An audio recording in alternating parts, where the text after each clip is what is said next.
So, folks, you're very welcome to another episode of the Behind the Walls podcast with Pete and Ferg.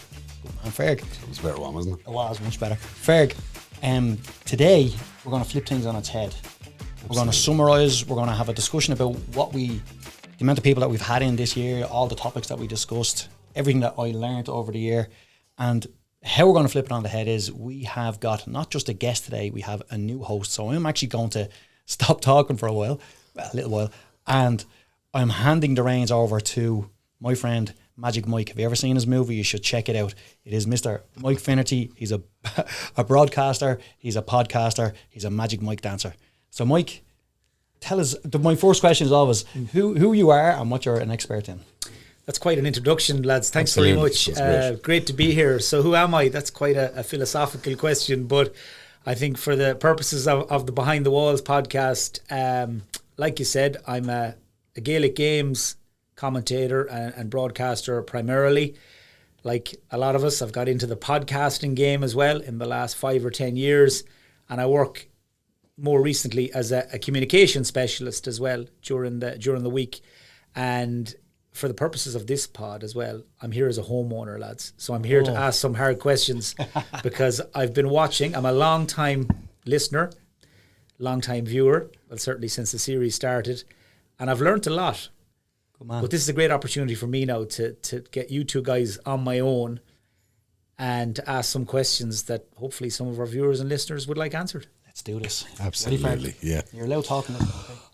Yeah, so I was going to start by asking, lads, how have you found the whole experience? 6 episodes in now? I know this one wraps up the current season. 8 episodes. You're already working on episodes? new This ideas. is 10. Is it? Episode 10. This is Wow. 10, yeah. I must have missed Time flies. I must have missed a couple at the start. Yeah. But I know you're already working on ideas and plans for the new season. But what's this experience been like? Because like you said, it's not your day job. No, it's I suppose, look, the whole idea behind the podcast was that we could inform homeowners of what is involved in home energy upgrades, what grants are available, what measures. We went into detail in different episodes about various elements of a home energy upgrade. So hopefully the whole idea was that people would become more aware of what's available, and hopefully we got the message out there. Pete is very, very good at talking, so he's definitely after getting some messages out there, but hopefully that's what we're here for. Yeah, well, like all good ideas, this idea started in a pub with alcoholic beverages included. And look, myself and Ferg know each other through the industry for a good while. We always hit it off well. If I'm ever going on a radio station or anything and I've got kind of 80% of the information, I'll ring Fergal and I'll make sure I get all of the information. So that's how it all started off. And then Enviro had asked me to do a speaking event, which you've hosted, and just look, the whole team, I got on great with everybody. And then when we had a few beers on board one night, it was like, why don't you just, those events I was very impressed with them because of the amount of information that was done on the night and because of the value that people got out of those events. And I say that absolutely genuinely.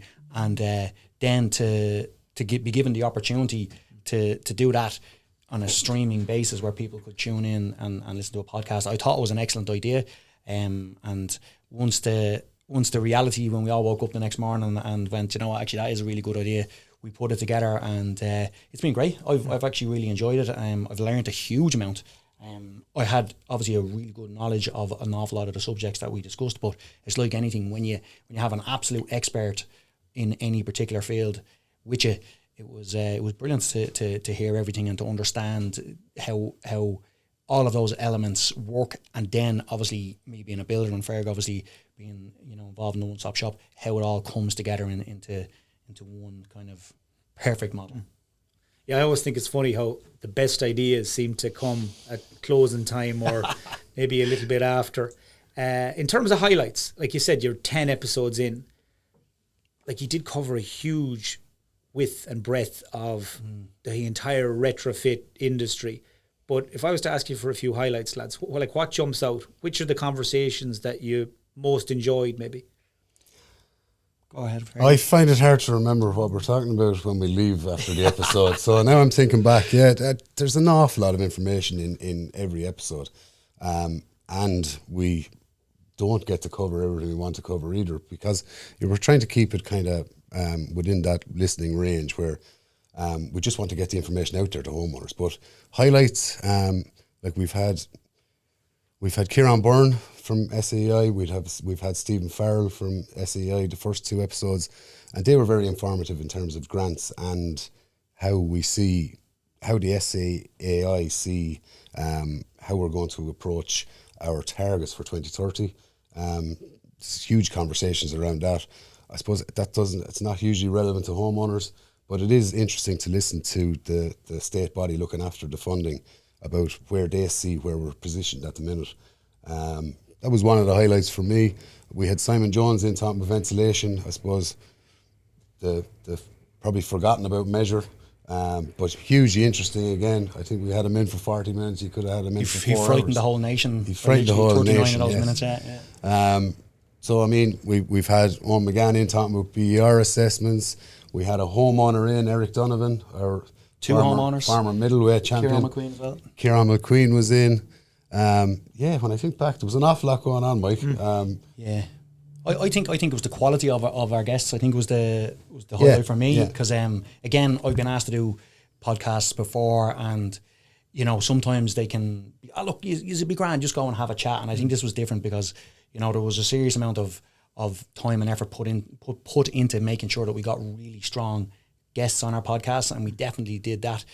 We got experts from every different field, but then we also, the origins of this whole thing was to give homeowners a full understanding of the before, the during, and the after of a retrofit to your home. So the before is obviously, the SEAI came in and they gave us such amazing knowledge, and we had, I think, 3 different people from the SEAI in over the period of time, and then we linked that in with the people who would actually be doing the work.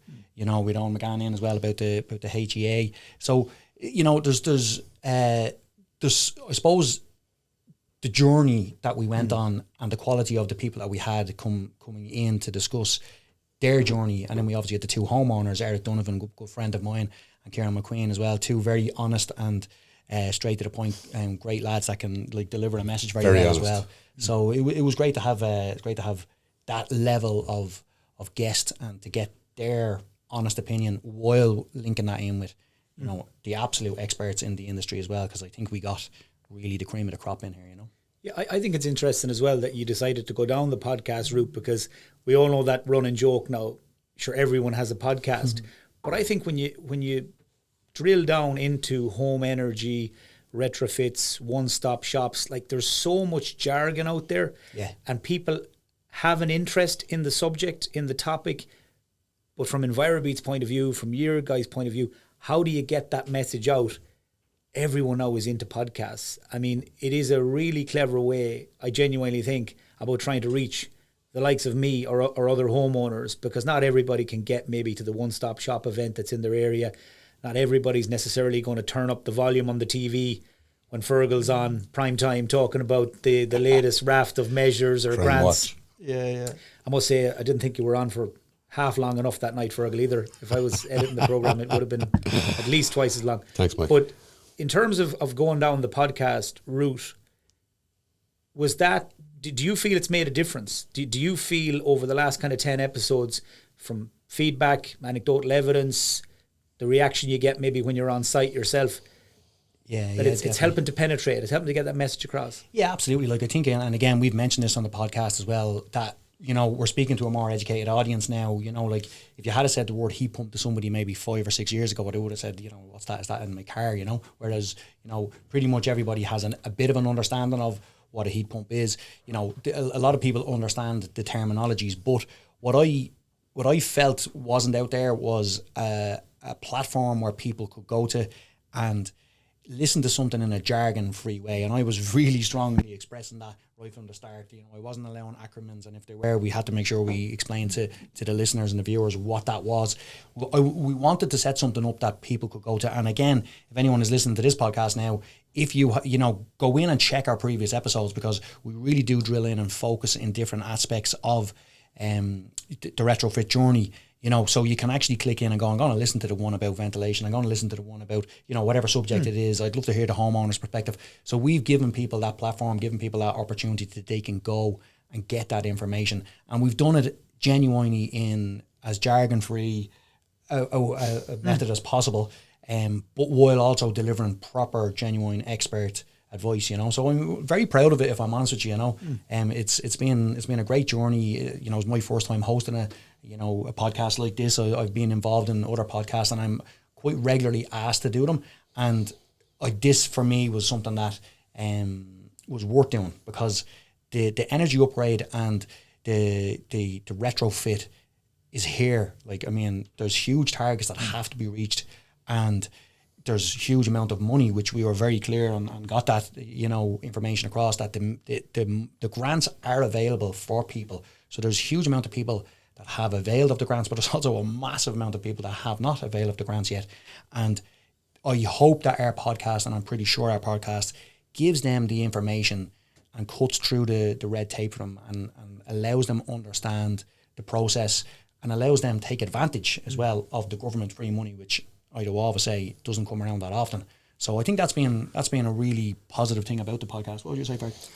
I'd say Pete made a rule from the very start that it was going to be jargon free, and I suppose understandable. When you're working in the industry, you tend to use all those acronyms that Pete hates. So we were talking about HEAs and HEUs, and you know, and Pete would stop you straight away and make you explain exactly what that is. And I suppose that's what it's all about. So I think, it was.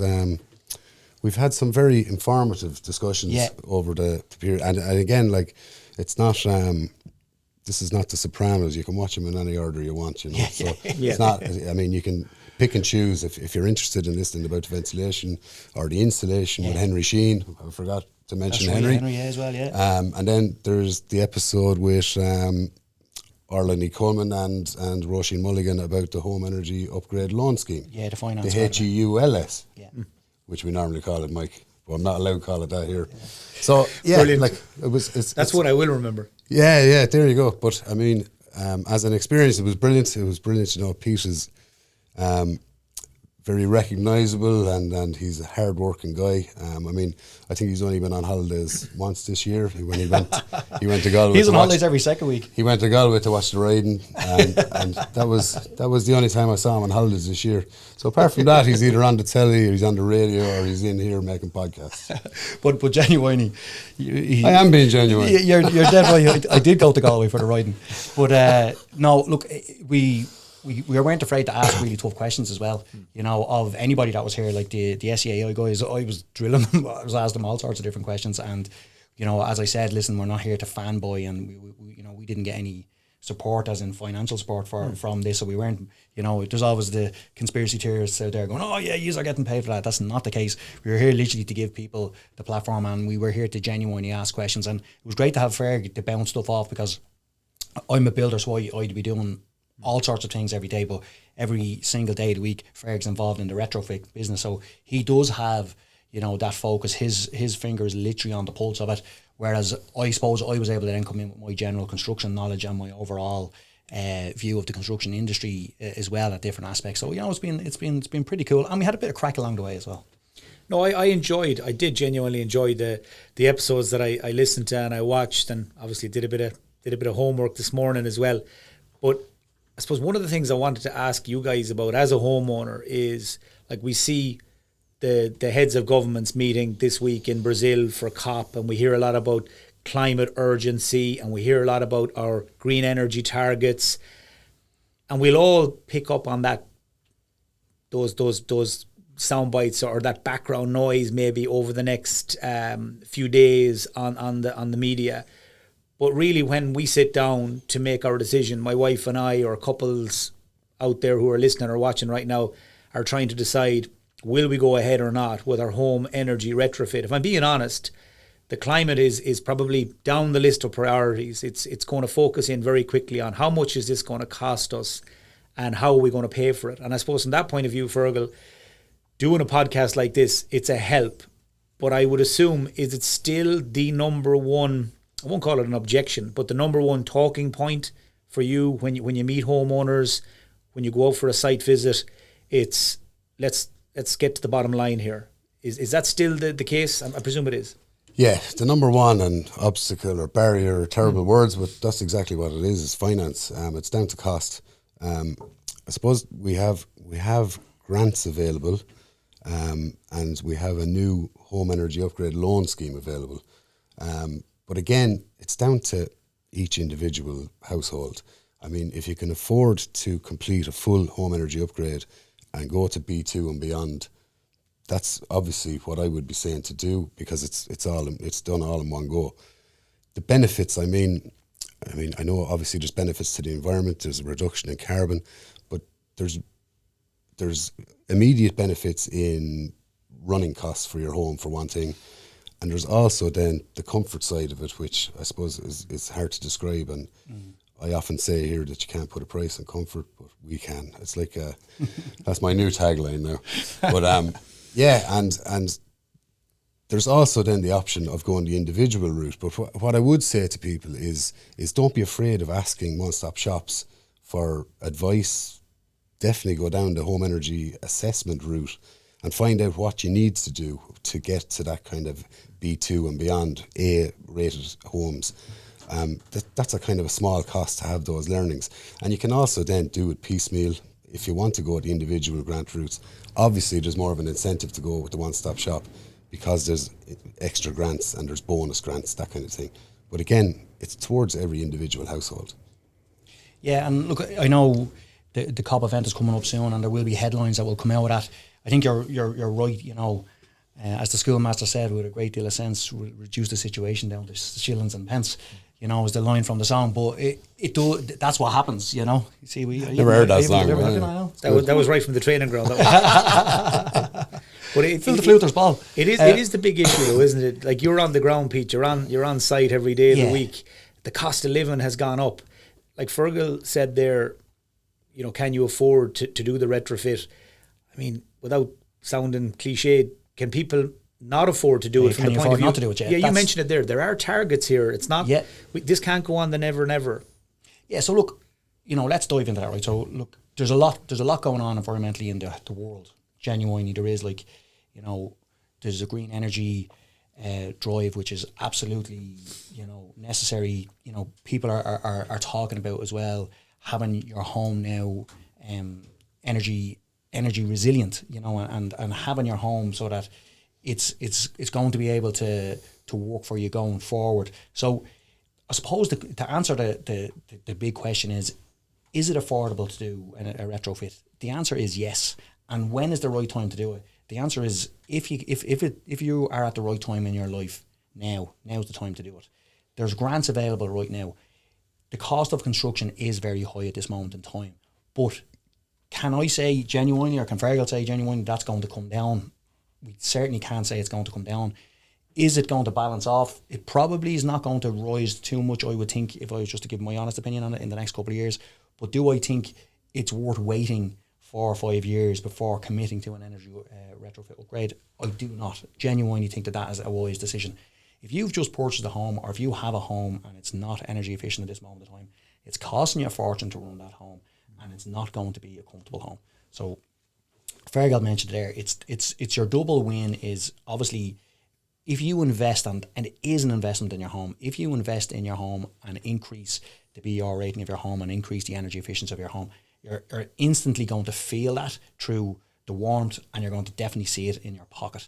And if you can take advantage of a grant that's available at this moment in time, you're better off doing it. Because as Fergal has often said, the carrot and the stick approach. So you basically, the carrot is we're going to give you a grant to entice you to come on board.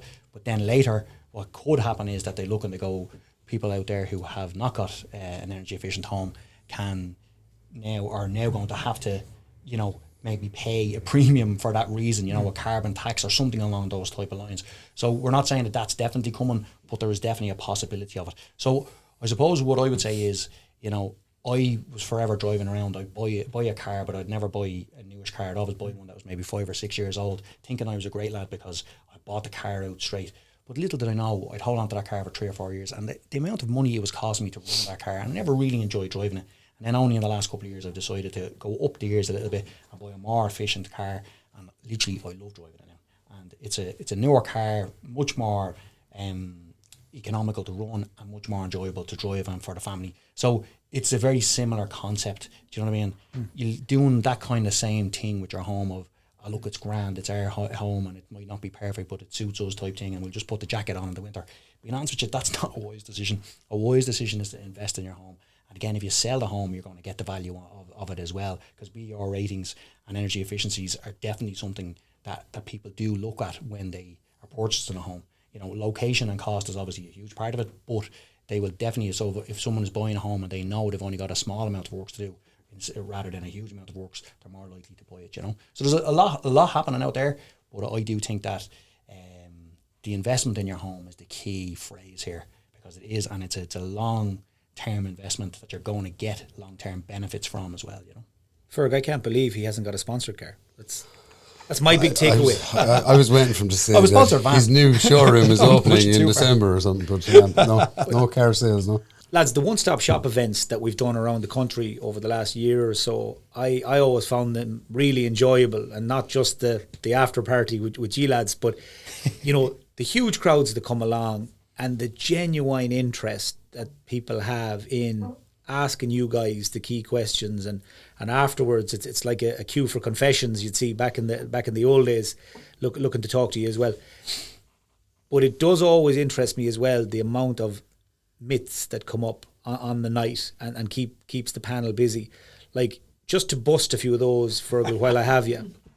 Give me your top three. I mean, they don't tend to change, but there are people out there like myself who are looking to find out some information, and they've heard from a friend of a friend or the guy in the pub that A, B or C is true, and then you come along and say, not so much. I suppose the number one, and it keeps coming up and it stops people in their tracks, is that you have to move out of your home if you're going to do a home energy upgrade. 95% of the projects we do, we work around homeowners. Unless you're going to dig up floors and that kind of thing, is the only reason why you would move out. And that's down to some people buy a doer-upper, as we'll call them, and that's what they're going to do. They're going to go the full hog, we'll say. But you certainly don't have to move out of your home for a home energy upgrade. And you can bring homes up to A ratings. Like, we'll tie a few myths in here together. That also leads on to then that heat pumps only work with underfloor heating. Again, I'm saying you don't have to move out and you don't have to put in underfloor heating. They work perfectly well with radiators. I have my own house upgraded in 2018, and I didn't touch the floors, and I put in steel radiators, which is another myth where you have to use aluminium radiators. So look, there's loads of small things there, but what I would hate to see happening is that people do a bit of research. They find someone on Facebook telling them that you have to do this or have to do that, and you know yourself, Mike, if it's on Facebook, it's true. So that's the problem. And I would hate to see people stopping in their tracks rather than following on. So I would always say to talk to one-stop shops, talk to people in the industry, find out what is possible, what grants are available, and it just all flows from there. But don't take your advice. I always think a great, and there's one for us all the time when we talk about heat pumps, I would advise anyone that's thinking of getting a heat pump to talk to someone that has a heat pump. And you'll find that, unlike all the stories of negativity I read about heat pumps, when you talk to the actual homeowners that have them, they're 95% positive stories. And it's amazing when you so word of mouth is a huge advertisement for our industry, but you need to talk to people that already have it in and see how they're finding it. Yeah, the Mythbusters section of our show, I love that. I love Mythbusting. You just love saying it, yeah. I love saying it, I don't know why. But it was actually really good. Like, I threw a bit of crack into it with the old myth-busting type thing going on. There was a wall getting broken up. It was super cool. Yeah. Ticked one of my bucket list things. But no, look, we had a bit of fun with it, but we genuinely, you know, these are the type of things that people ask all the time. And I actually remember the first event that we did, there was an elderly gentleman, and he was a really strong kind of, no, I'm telling you now, I was told that those heat pumps are noisy oaks and you couldn't put one into the house, and that's just it. And I was sitting there, and was a great me and you were going to talk at the end, and I was sitting there going, let me up there, because I just wanted to be able to say to the rest of the room, and I think I did it. I said, sorry, you know that gentleman that was talking about the heat pumps? Absolutely, you're wrong, because if I was fitting heat pumps and they were causing noise and it was causing problems, I would have nothing but my phone ringing and there'd be problems. So I think that the Mythbuster section was brought in and is very good, because you know, there's nothing worse than the fella at the pub or the fella down the road giving you such brilliant advice that he is absolutely not qualified to do, and he absolutely, you know, shouldn't be giving you that advice, you know. Because I was going to ask you that. I mean, from your hands-on experience on site, and then having gone through this podcast series as well, would any of your tips have changed, say, in the last 12 months? So if I sat here a year ago and said, look, in your opinion, what are the first 3 things I should do if I'm thinking about a home energy upgrade? Would they have changed in the course of the last year? No, not in the last 12 months, definitely not. But in the last 10 years, massively. Because I suppose, look, 30 years ago, all we thought about was we wanted big houses, and insulation was really way down the list. And then this insulation stuff came into our lives, and then people went, oh, actually, it would be nice to have a half-warm house. And then air tightness came in, and everyone went, it's another one of them fads that's going to come and go. But guess what? It's not. It's still here. So as an industry, the construction industry has massively changed definitely in the last 30 years. And technology-wise, the amount of information that's out there, good information in terms of how to make your home energy efficient, also how to use sustainably friendly products as well, in terms of it, you know, there was an awful lot of oil-based products, you know, the first brought out in the insulation world, and that has changed, and definitely even the materials that we use have become much more energy efficient in terms of how they're produced and, you know, manufactured and delivered and everything. So all of those type of things have changed, but the principles are still the same. The principles are, you know, insulate your house properly. Fabric first is the saying that we use here, and that is, you know, it's an industry, and it's a very, very good saying. So basically, get the fabric of your house right before you start putting like solar panels on. There's no point in having solar panels on and a heat pump in the house if your house is not an efficient house. You need to get the fabric first, good first, then you get the value from your heat pump and the value from your solar panels. And again, if you do things correctly by using the correct contractors, then you're going to get the value. Because I said it to the SEAI guys, I said it to people, the inspection process is real, and it's properly done and it's properly managed. And basically, if there's any problems there, the contractor who's done the works will 100% have to come back to fix them. You know, going for the one-stop shop gives people a massive sense of what's the right word I'm looking for here, Ferg? I suppose it gives them the confidence. Peace of mind and confidence, that the works are going to be done correctly. But I would also say that, you know, using any SEAI grant approved contractor will give you that confidence. And the one myth that I would like to bust is that there's no doubt about it, there's an urban myth out there that as soon as you go for a contractor who is going to be doing the work through the grant system, that they're instantly going to add on more money, so therefore it's nullifying the grant. So people think, oh no, look, it'd be cheaper to get Johnny down the road to do it, even though I'm not paying him, giving him the grant, he'll do it for me cheaper. But the difference is this: does the person who's getting the work done, do they actually know what a bad job looks like, or do they know what a good job looks like? The answer is they don't really. But I tell you who does know, and I tell you who does insist on it, is the SEAI. So if you get work done through the grant scheme, without the shadow of a doubt, it's going to be done to a high quality. And without the shadow of a doubt, it will be inspected, and they will make sure that it's done correctly. And you can be safe in the knowledge then that your house is going to be, the work's going to be done correctly. It was worth the investment, and it was worth you getting the grant.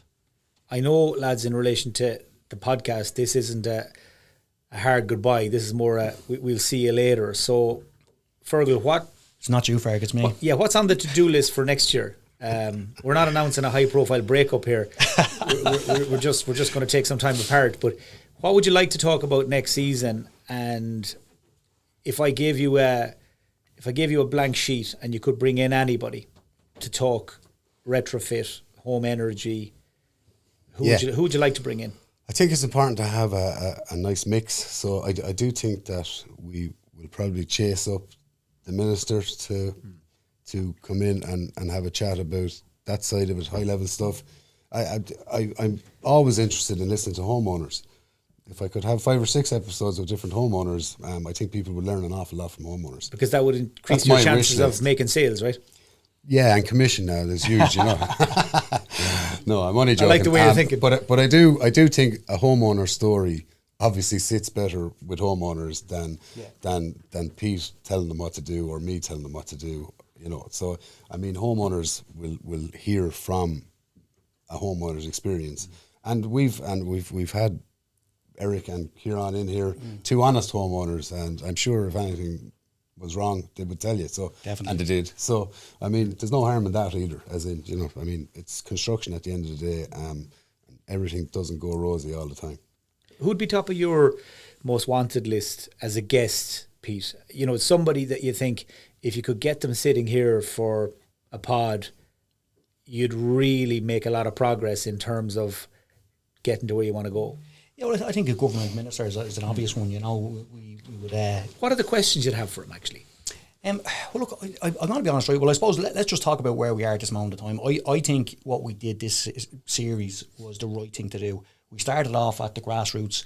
We got in really, really high level guests, but we also made it, you know, understandable for the everyday Joe Soap, because that was what our target was to educate people. So we didn't want to get too technical too quick. So what we were hoping was, and I feel as though we've achieved it, was that if someone did nothing else except listen to our podcast this year, they will have educated themselves massively in the retrofit industry, and they'll have educated themselves enough to make a decision as to, you know, what they should do next and how they should go about it. So I think we have achieved that, and that was definitely the origins of what we wanted to do. And I think we won't, you know, suddenly become all technical in our second series, but I do definitely think that we'll probably up the ante a little bit in terms of we'll probably dive a little bit deeper on some technical side of things. I won't be going, whoa, hold back a bit here. Like I'll definitely make it understandable for people, and I often do that when a guest says something that's quite technical and I think it's a really good piece of information. I'll turn to the camera and I'll say it into the mic and I'll explain it to them in the bit of a caveman version, because I'm a caveman after all, so that's how I can break it down easy for people to understand it. But then I definitely feel, you know, we've shown that we're not here to try and make people look bad. We've shown that we're not here to, you know, be controversial. We're here because we genuinely want to try and help the process and try and educate people. So I think if a government minister was to listen to any of our episodes, they go, okay, I can understand the narrative here. They're not trying to catch someone out. They're not trying to do anything, you know what I mean? They're not here for social media clicks, but we're here for, and we know our stuff, and we're here to give people good, valuable information. So I would love to get a government minister in. I'd love to get, you know, maybe some more of the SEAI guys in again and ask them the tough questions, because again, I've skin in the game, but I don't care. I'll ask the questions and I don't really care what their answer is, because I just want the right information from them. On that then, talk to me like I'm a 10-year-old. Humour me here, Fergal. Why is it important to have a government minister in as soon as possible? What are the sort of questions you both would like to ask them that will move this thing forward? Just explain that to me.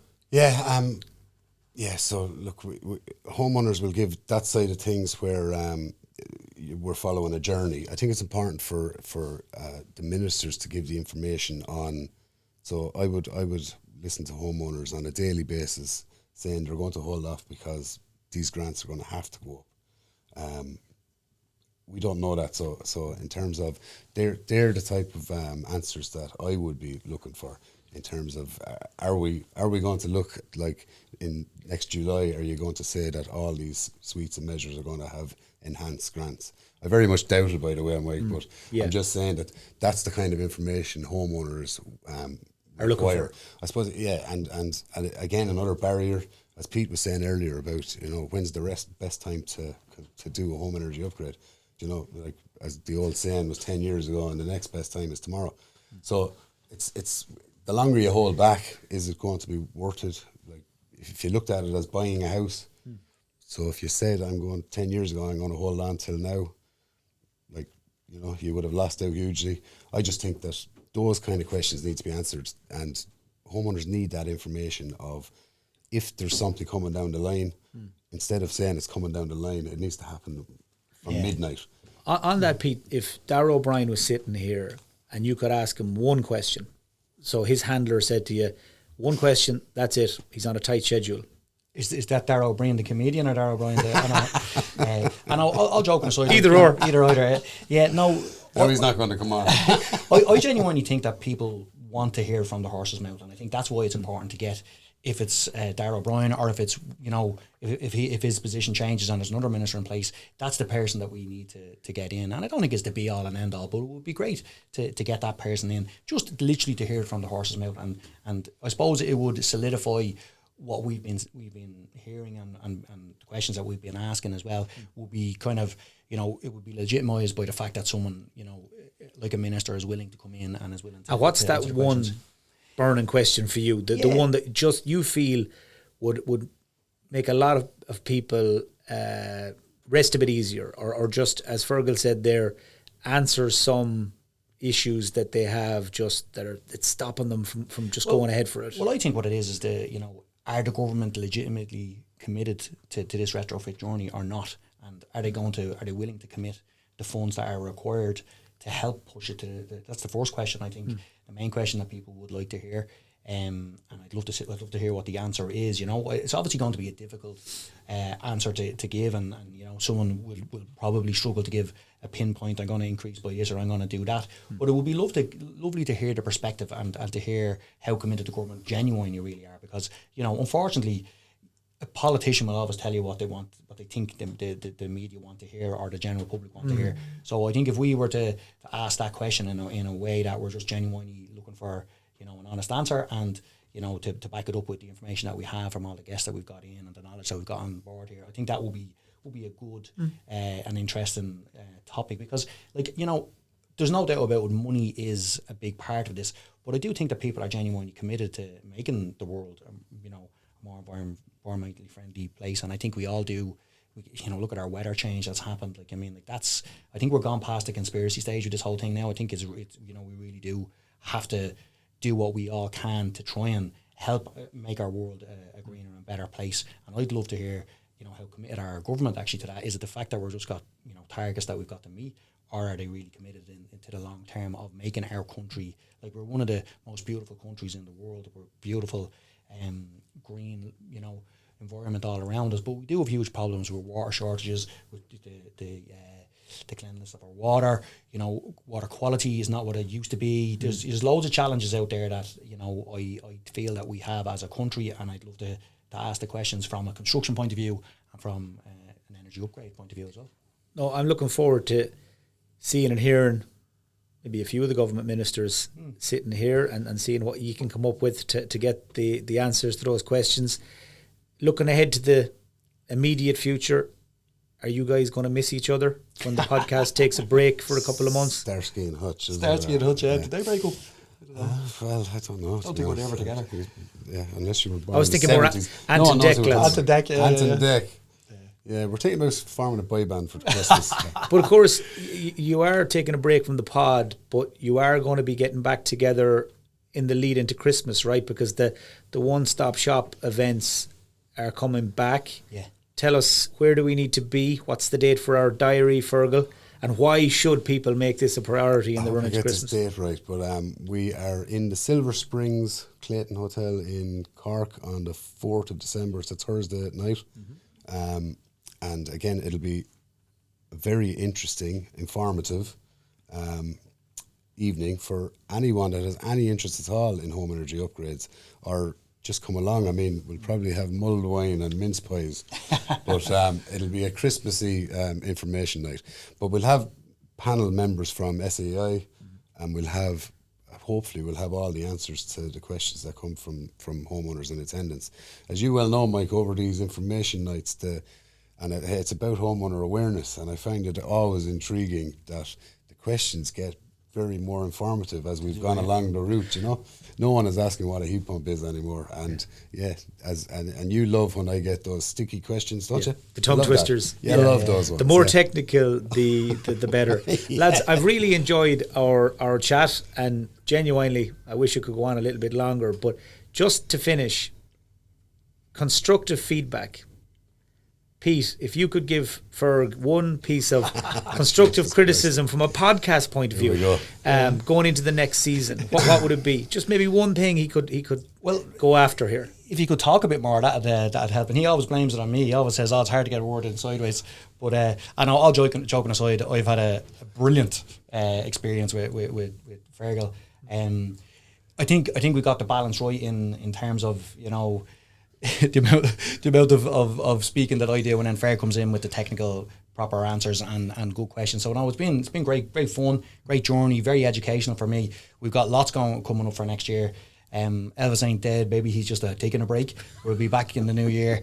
But I do think, you know, we've answered an awful lot of very important questions. We've educated people, and we 100% are going to be doing that again. The information nights that you mentioned there as well are top class. That's how we came together here. I was really genuinely surprised at the quality that people receive at those shows, because again, it's not just about Ferg and yourself there, Mike, does an excellent job at the host as well, and then I get up and do my little bit of talking at the end. But the quality of people that are there, that any of the participants or the attendees can come up and literally face to face ask the questions at the end of the night, which I think is very unique, and they can go back and forth about the technicality of their own home as well, because every house is different, and we always say that here. There's always different challenges, different ages, different types of construction. So if you can actually go to one of those nights, get an overall understanding of what's happening and what's available, but then also, you know, ask a question through the microphone or ask a question to one of the experts at the end, I think that's excellent, you know.